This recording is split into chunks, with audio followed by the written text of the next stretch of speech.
कि आपके द्वारा उन्हें तकलीफ कष्ट किसी प्रकार से ना हो। आप माता पिता को अपने कष्ट दें, अपने गुरु का अपमान करें तो हनुमान जी कभी प्रसन्न नहीं होते हैं। हाँ, आप मन से बेमन से जैसे करोगे तो उसका लाभ तो अवश्य मिलेगा, लेकिन वो लाभ नहीं मिलेगा जो आपको प्राप्त सहज में ही हो जाता। तो बड़ा ही अच्छा अवसर है, इसका पूर्णतः लाभ लीजिए और हर प्रकार से प्रभु की सेवा कीजिए। और उस दिन जो है रामनामा इत्यादि पूजा में धारण कर सकते हैं तो बहुत अच्छा है। राम जी का नाम दे के हनुमान जी प्रसन्न हो जाते हैं।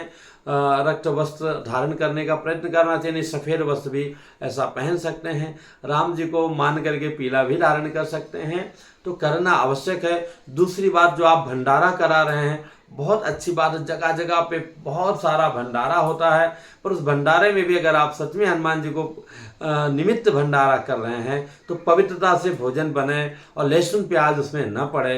इन बातों का अवश्य ध्यान दीजिएगा, नहीं तो खिलाने का तो लाभ अवश्य मिलेगा, पर एक जो पुण्य होता है, पुण्य को कह सकते हैं कि सोना है, और सेवा या सब दया ये सब जो है चांदी है, तो पुण्य से आप परम पुण्य से वंचित रह जाएंगे। तो दोनों लाभ लीजिए ना।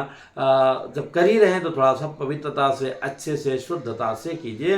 भगवान को भोग अर्पण कराएं और निश्चित ही भगवान के नाम का, श्री राम जी के नाम का, हनुमान जी के साथ में जो है संकीर्तन कराएं। हनुमान जी की कृपा अवश्य प्राप्त होगी।